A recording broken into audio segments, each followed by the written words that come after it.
You know what it is, your homie Twinz Prize, Celebrity Barber Raheem. We're gonna talk that shit today. We got special guests. Got my homie Kirk, man. Good friend, you know what I'm saying? Good friend, you know what I'm saying? A mentor, you know what I'm saying? He's for the people, Role for model. the communities, for the youth, you know what I'm saying? Director of what, a Community Engagement Center? Yes, sir. My man. Just Kirk, you tell the world, who are you? First and last name and what you do and how you got started and why you do what you do. Word. I'm Kirk Holbrook. I'm currently an employee at the University of Pittsburgh. I'm the director of Pitt's Community Engagement Center in the Hill District. Who should I be looking at when I'm talking? You are. All right, cool. My fault. You good. Hey, this is new. So the work I do is to really bridge the gap between the Hill District and the University of Pittsburgh. We do it in a lot of different ways. We do work with youth. We do work with adults. We do work around creating jobs, around small businesses. I was late because I was running from a school. And the way I got to the position I'm in today is really having a very real altruistic focus on wanting to change the conditions in my community, in communities like I grew up in. I grew up in Wilkinsburg. By having a passion of working with youth and families first. And I started doing it for the right reasons real early. There weren't a lot of financial gain, but I was doing it for what it was feeding me and what it was feeding my community. And that led a 20-year journey. Hell yeah, I can honestly say I seen you doing that. And every time I seen you, it was always about the community and about the youth. About them kids, you know what I'm saying? Yeah. And just working with the kids, you worked years ago together, you know what I'm saying? But I met you working with the youth, you know what I'm saying? And I just want to know your experience with that. Like, how was it? And do you communicate with some of the youth now? Oh man, for sure. So I first started working with young people. I was 20 years old, about to be 21. I was a non-traditional student. I used my GED score and an SAT score and a family connection to get a job, to get enrolled at Pitt. Okay. And I got a job as a work study tutor. So long ago, I was only making $4.25 an hour. Wow. And I initially wanted to be a business major. But that work study job had me go to a church in Sugartop, Grace Memorial Church, the Shenley Heights Community Development. Okay, I got some On the hill, on the top. Yep. And so do I.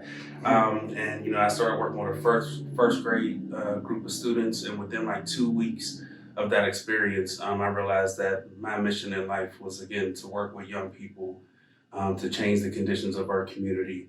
And it all started there. So that first grade classroom, I still remember the young student who really kind of captured my attention. His name was Delonzo Thompson. I haven't seen Delonzo. He would be about 26 or 27 right now. Wow. But I remember spending a couple weeks just helping him get ready to take his spelling test. And I still remember that day where he was coming from the school van and he was almost jumping out the window because he was so excited to show me the grade that he got on that test. That he got an A. You better put a smile on your face. Oh man, and that's why I remember, trying to find ways to incentivize, their increased excitement around academics. But now you guys asked me if I stay in touch with any of those kids. There were kids in that first classroom that I definitely stay in touch with to this day. The young lady who just did a great job, she now is taking another position, being my outreach coordinator at the job I have today. Wow. She was one of those students in that very first classroom I worked in, 21 years ago. Wow. So every position I've ever had, I've always helped a young person get a position where I was at. Was that like 10 years? 15 years when we seen each other and was working with kids? 15 years ago when we were at CEA. To see what you're doing now, and when I met you, you was helping the kids with like this music project, right? And it was a hell of a project. And I'm like, and you ain't doing no music. I'm like, how you do this and he ain't into the music? I'm hearing the songs, but I'm like, I want to meet. I seen the video you made for them. Working with them is doing a great job. Like they're paying attention, they're on point. So you looking up to us, we looking up to you. You know what I'm saying? I'm like, he worked real good, and they gravitated to you real good. And I seen the video work, so I'm like, you think you can do a video for us? You was like, I ain't no video dude, but I'll try. And then the tater salad got invented. You feel what I'm saying? Like, nobody knows playing around. He's the director of the tater salad. Little JVC, nobody know. We might have a little mistakes in it or nothing like, but it was our first video. But everybody wanted to see a video because they love the song, so we hurried up. But we had our blessings from Kirk, and I love him for that. Mix it all together, now you got that tater salad.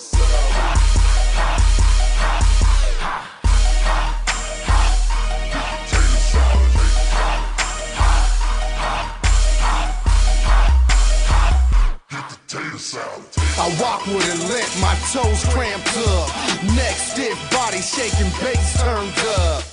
4.5, I put 35 on her. 8 feet, quarters and halves, you do the math. Big bird voices. You know what I mean? We was just at the house chilling, listening to music. That's it. That's like, let's take this camera and call as many people as we can and see how many people meet us at this spot. Mm-hmm. And they really did. Yep. We created the Teddy Salad. You know what I mean? I see you working with the undergrads at Pitt, a program with cyber security. Yeah. And what's that about for people out there that don't know? Yeah, so we're doing a lot of work around trying to close the digital divide. So we know across the globe, there are jobs like in information technology or computer science or cybersecurity, which have millions of positions that are unfilled. And there's already an underrepresentation of Black and brown people, of women in these jobs.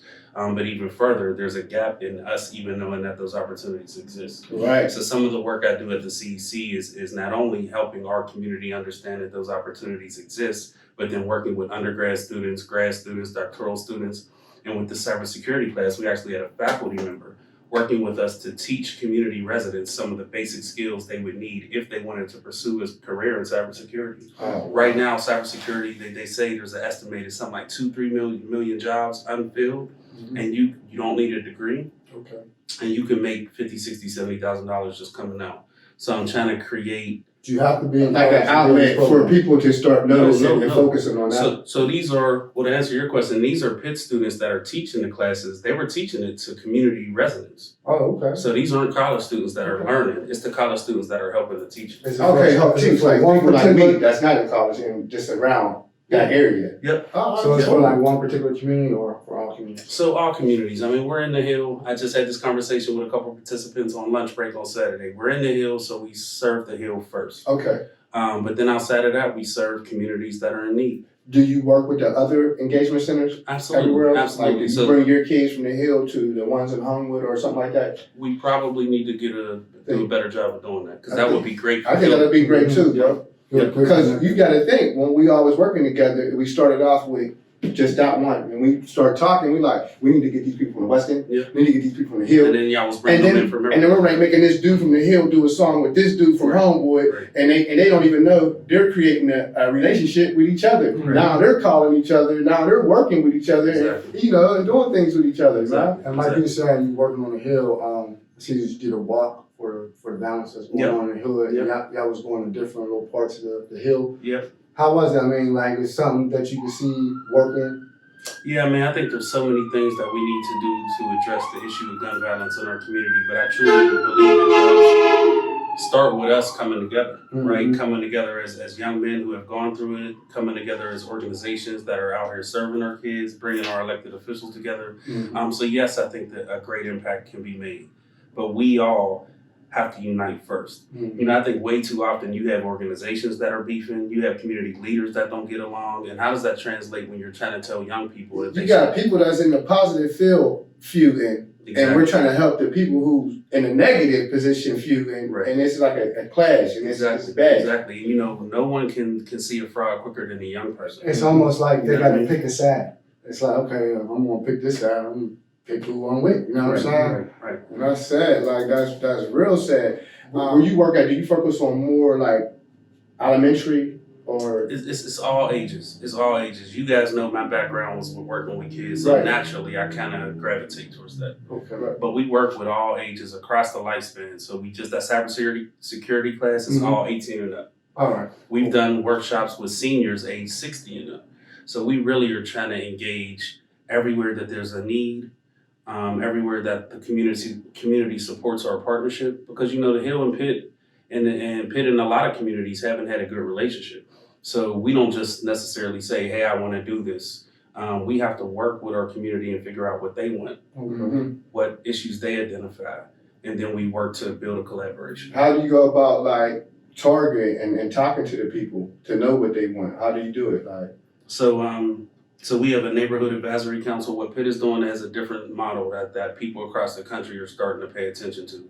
So we have community residents at the table with the university shaping everything we do. And it's a lot of people. It's not 4 or 5 people. We have 30 different people. Okay. And it's not just your elected leaders or your nonprofit leaders, but we got like the community mothers, grandmothers, DK, the owner of Ikeware, he's on our council. That's what's So up. we have a real Someone who got relationships in the community where you work at. who are authentic and real and can help ensure that we move in the right way. Shout out Ikeware and all the people in the community that's playing a part, man. Shout out to all the community leaders and the people who got a passion for this, yo. You know what I'm saying?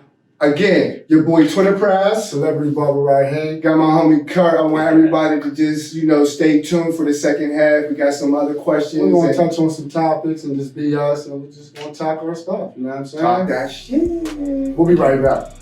Shout out to all them sponsors out there who's looking out. Shout out to all the fans that's supporting and subscribing and hitting us up. You know what I'm saying? Make sure y'all subscribe. Underworld Mobile Service. Service.com. And if you can't get enough of the Twinz, make sure you subscribe to their YouTube channel at Underworld Mobile Service LLC. You'll find exclusive videos, vlogs, and of course the podcast. Also, make sure you head on over to underworldmobileservice.com. That's the website where you can find everything that the Twinz are up to. So make sure you check them out. Underworld Mobile Service.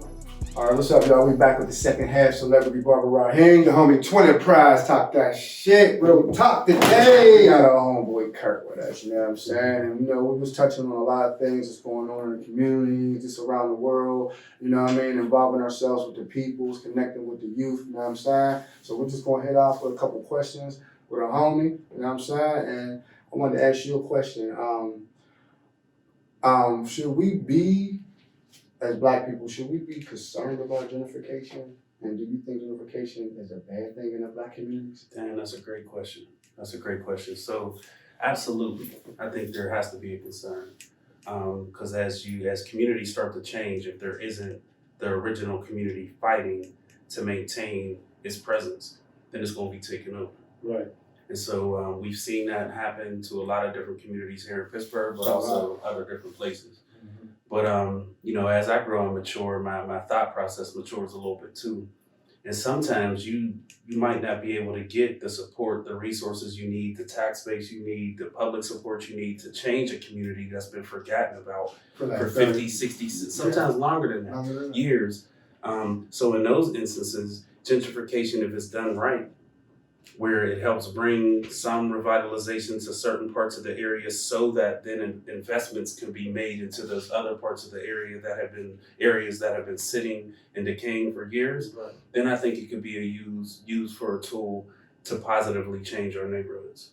I don't think we've really seen it done right here in Pittsburgh. Right, because I think we're doing more copycat. When we see the march in this city, we do a little punk march for a month, 2 weeks, and it's over. Nothing's consistent. And then once we do it, we don't see our officials, our leaders doing what we're doing. The youth might be doing it, but the adults ain't doing it. We got to all do it, you know what I mean? And with that, when you said over the years you've been maturing, it was a question asked to me. There's like some things in life you just can't control. I don't know if I believe that all the way 100%. What about you? That there's some things in life that we can't control. We just can't control, like certain people dying. Like, why did that little baby die? And could it been controlled, or was that just something that just had to happen? You know what I mean? You feel me? I think I see both sides. I think by nature, we can be determinant of our futures. I think that's our birthright. That's what we can do if we put our minds to changing a reality. I think that we can stop things from happening and we can cause things to happen. And we can be one man, one woman, one team, one community, one squad that is thinking one way. Mm-hmm. And we can have a whole counter team that is thinking the exact opposite way of the way we think. And then therefore you got both of these realities existing in the universe. So we're not going to be able to control what we want to put out there. But I think naturally we have the innate divine mindset to be able to create the vision that we want for ourselves and our community. We just got to bring other people on the journey with us. Right. And that's something that I'm learning. And I'm learning too as I get older too.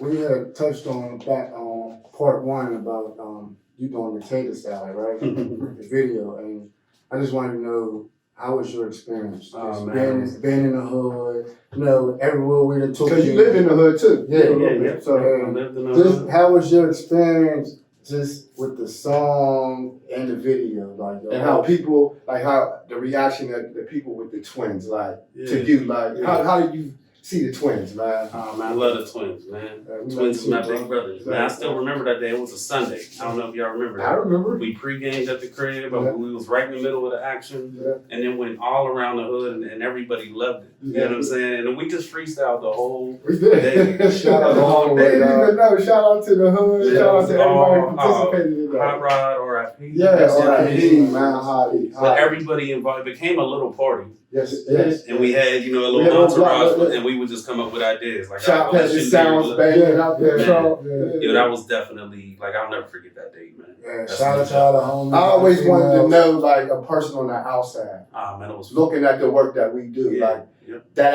I know is going to speak genuine and real about us. You know what I mean? So I just wanted to ask you. I don't want to. No, and you get to see all layers because at that time I met y'all. Y'all was already involved in your community piece of trying to change the lives of young people, but we still have these other histories that we don't let go either, right? So I was able to see all that in one. I was able to see the hood, where y'all came from, your part of the hood, how much love you have, and see it in the lens through what I knew, the positive stuff y'all was doing at the same time. And another question, like I know, like back in the days, a lot of people used to be like real engaged in the community, like love the community. You know what I'm saying? It's like as years go on and on and on, it seems like people don't got love for the community.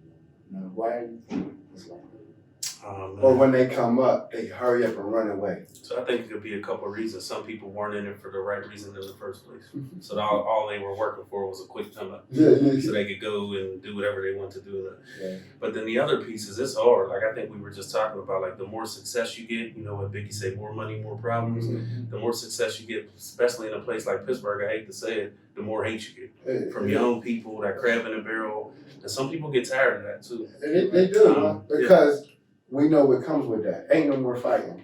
You know what I mean? It's always a real bad outcome. So it's like you just gotta be quiet or leave. And some people's mentality, I want to keep moving forward. And the only way I can move forward is keep being around positive energy and positive Exactly. people. All right, for There's nothing instance, wrong with that. like for instance, me and my brother, we really is like about the community woman, but there's always something like that throws us off, and then we're out of everything for like 10, 15 years. Because everybody's just getting on our nerves. Mm-hmm. But we still want to be a part. And we're playing a part from the cutting hair to the relationships that we built with people over the years. We're still playing our part, but I really want to play that part. Mm-hmm. You feel what I'm saying? Because a lot of people that's playing our part ain't playing that part. I think he hit it on the top of the, you hit it the nail on the top of the head, like staying around that positive energy and trying to choose our circle, which can be difficult though, because we may be doing it for our own personal elevation so we can stay on track and still serve the community. But sometimes choosing your circle means you separate from that circle that you've been a part of for your whole life. You know what I mean? And I think that's just an ongoing battle that I'm definitely experiencing. We want to stay rooted to what we truly do and what we care about. But yeah, like sometimes you got to separate from that negativity because it'll swallow you up. And we've seen it happen to people we know. We've seen it happen to public people. There is people that have done great work and in their own hood was the reason that they no longer here. Like for instance, you think if you had another hustle and it was strong as the hustle that you got now, you think you still be where you at right now? Tell me a little more what you is. When I mean by this, you was always with the community. You always had some type of job with the community. Mm-hmm. Another job. Say you was good with HVAC, and when you did the community work 15 years ago, that just wasn't paying the bills, but that was your passion. Mm-hmm. And then you moved to HVAC, and you're doing good with it, but it ain't your passion, right? But you had more than enough time to put more energy into what you're doing, and that's what keep you here right now. You think if you would have just went to the left a little bit, had the energy into what's putting the money in your pocket, you think you would still have that same energy for the community? No, I hear what you asked. No, And I think one of the reasons I am blessed and fortunate to be doing what I'm doing is because I stayed with it. I stayed with it when I wasn't making any money. I started working in the community when all my homies were getting deeper into the hood. So I had to give up the money. I had to, why ain't you coming around no more? I did 6-7 years of that before I started seeing any money in my pocket. And then had, sacrifice. 2 steps forward, 3 steps back, even at that time. But I never gave up on it because I really seen that. I seen that, Kirk. I seen that. And I really feel like I'm just now starting to harvest. You remember the Outcasts? They put in that work all them years. We used to see these boys. Like, why they standing on the corner selling weed? They ain't on TV. You know what I mean? And then that was you. They just never stopped. And you never stopped, but you kept it positive. You feel what I'm saying? I see you getting them awards too, bro. What was the latest award that you got? The Technology Integration Award. Congratulations. What's that really like about? Like that one right So that's really recognizing the work I was telling you guys we're doing around introducing cybersecurity or computer science and STEAM across all ages, teaching 8-year-olds, 80-year-olds, adults. So they were recognizing that work in totality, but also some of the specific work I've been doing with Pittsburgh Public Schools. And really that's seeing where there's a need and seeing what Pitt has to offer and making those connections. And I see the consistency of the awards you're getting, right? But right now, was there any time that made you just say, fuck this, I don't want to do this anymore. I love my people, I love my kids, I love everything. I don't know if I'm going to do this. You ever just... Hell yeah.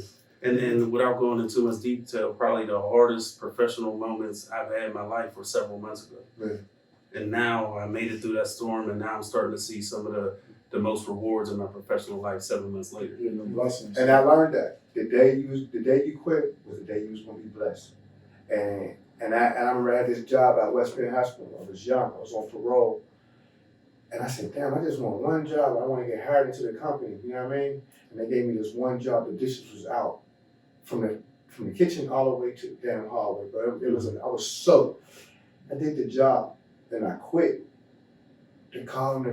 Guess why they calling? Not to tell me that. Why did you leave? To tell me that I got hired into the company. You know what I mean? And I missed that opportunity. And I didn't have another opportunity like that until like 8-9 years later. You know what I mean? So I just tell people, man, just stay with it, especially when life seems like it's about to just fall on you.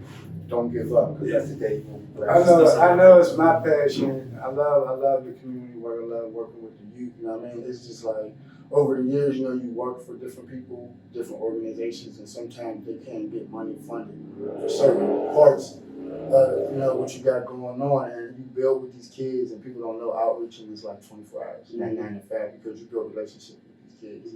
So it's like, I guess that's what made me and Bro go hard for what we doing right now, because we want to build something and do it right, but something they can always keep seeing, not just for a month, not for 6 months, not for a year, but they can see this all the time. And always, we always want to get a world, always the people something positive to leave out on, but there's a lot of kids that can't get involved in your program because of probably where they live, they can't get no transportation. But what type of advice would you give these kids, the youth that ain't in your program, that can't see a positive role model, that look at you like a big brother, a father figure? That you don't know about. How could you tell them that need that help, that's around so much negative energy, you know what I'm saying? So I would always advise a young person to try to find their passion in life, to always realize that they're not destined to go down the same path of what they see in their environment.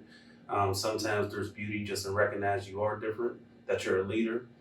Stand out. I would advise a young person to stand out. I think we've all seen a lot of dudes and people in general get trapped up because they go with the crowd and feel like they have to move with the crowd. But if you're young and you kind of know, like, you want to make waves, you want to do your own thing, set yourself apart on purpose, I think you'll give yourself some space to do something different with your life.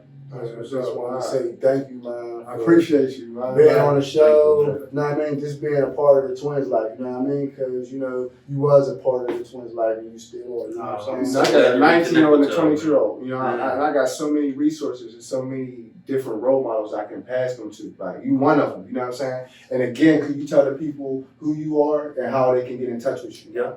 Kirk Holbrook, I'm the director of Pitt's Community Engagement Center in the Hill District. I got a phone number that anybody can call me on.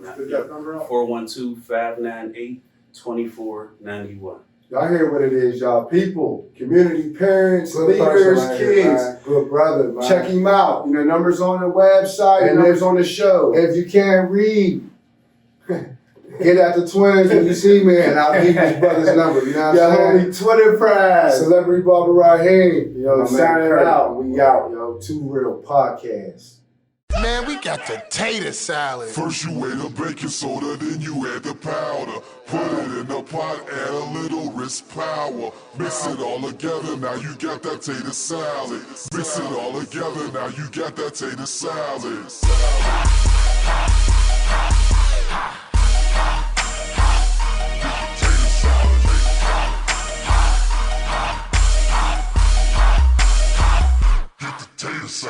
I walk with a limp, my toes cramped up. Neck stiff, body shaking, bass turned up. 4.5, I put 35 on her. 8 feet, quarters and halves, you do the math.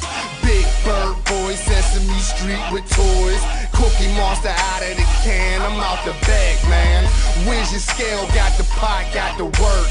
Whip it up, Till your wrists hurt.